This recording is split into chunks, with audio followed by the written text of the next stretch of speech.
अस्सलाम वालेकुम टॉरस, मैं अज़मी प्रोफेशनल एस्ट्रोलॉजर आपकी खिदमत में हाजिर हूँ इस हफ्ते का एस्ट्रोलॉजिकल रिसर्च वर्क लेकर। पहले तो एडवांस में आप लोगों को ईद मुबारक। इट इज़ पॉसिबल कि मैं ईद वाले सीज़न में वीडियोस ना बना सकूं और एक हफ्ते का बीच में गैप आए, बट ट्राई करूंगा।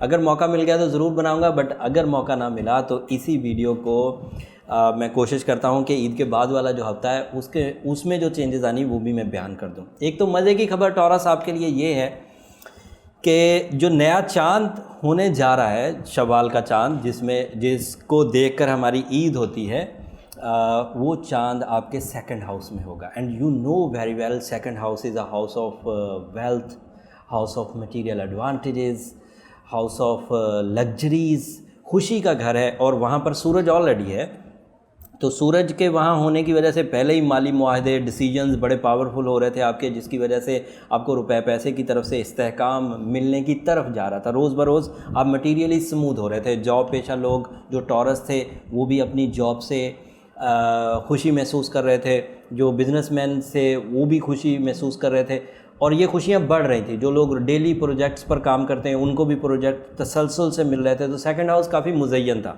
अब उस सेकंड हाउस में blessing star moon first day को, new moon is a event of solar system, जब वो अपीयर होगा तो आपकी दिलचस्पी और बढ़ेगी। चेंज आएगा। उन दिनों छुट्टियां ही चल रही होंगी क्योंकि मून वहाँ 2-2.5 दिन होगा, और उन 2-2.5 दिनों में तो छुट्टी चल रही होगी, लेकिन उसके बावजूद जहन में आइडियाज़ आना, कमिटमेंट्स होना, ये सब पॉसिबल है।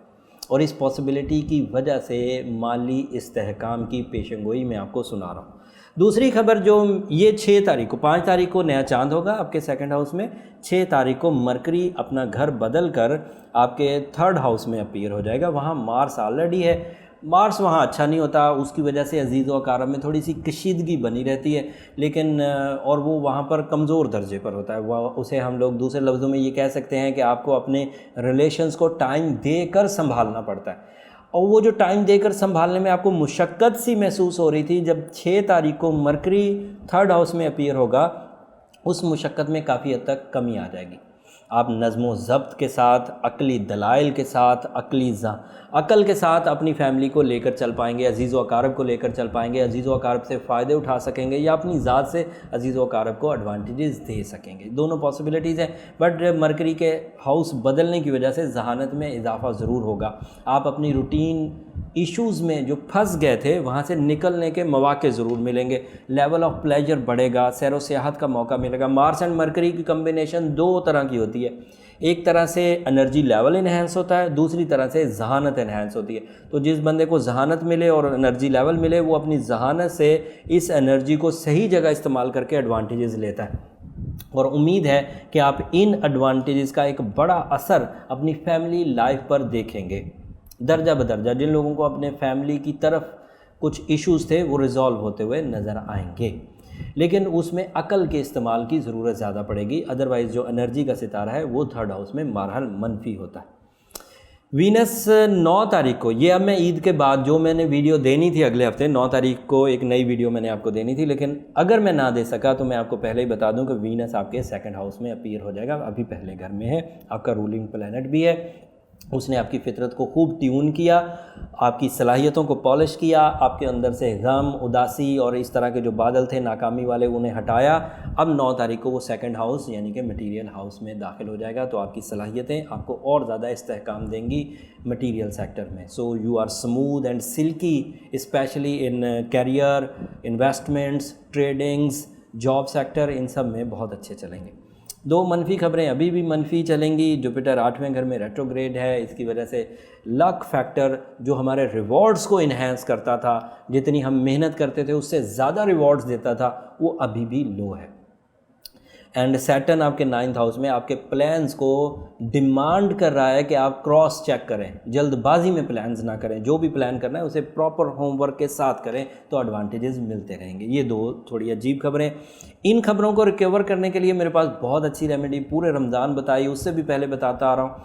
अब मज़े की बात यह है कि जिस दिन रात 10 बजे हफ्ते को आपको ये वीडियो मिलेगी, उस दिन लैलतुल कदर यानी कि 27th नाइट होगी, एंड एक्सपेक्टेड ये है कि वो लैलतुल कदर होगी।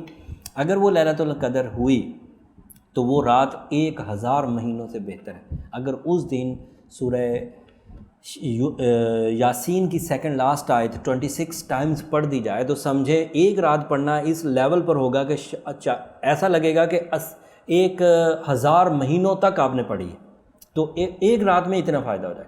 एंड उसी दिन सूरह शम्स भी पढ़ दीजिएगा, तो उससे क्या होगा, जो एस्ट्रोलॉजिकल जो वीकनेसेस हमारे साथ 3 महीने के लिए नेचुरल कवानीन के अतबार से आ गई हैं, वो 3 महीने तक हमें डैमेज नहीं देंगे। अपना birth stone as a Taurean, emerald, ruby ये ज़रूर पहनिए ताकि इससे जो केमिकल एडवांटेजेस मिल रहे हैं वो हमें मिल सकें। वीडियो को थोड़ा शॉर्ट करता हूँ, आप अपनी इबादत की तरफ तवज्जो दीजिए। ये मैसेज मुझे सिर्फ आपको एस्ट्रोलॉजिकली इसलिए पहुँचाना था कि ये बड़ी रात है, तो इसमें अपने लिए अपने टाइम को थोड़ा ट्यून करने के लिए, थोड़ा सेट करने के लिए ज़रूर इस्तेमाल कर लीजिए। एडवांस में ईद मुबारक कह रहा हूँ, कोशिश करूँगा वीडियो बनाऊँ, बट अगर ना बना सका तो उसके लिए माजरत। अगले हफ्ते जब भी मैं वीडियो दूंगा कोशिश करूंगा फिर ये सारी डिटेल दोबारा आपके गोश्त गुजार करूं।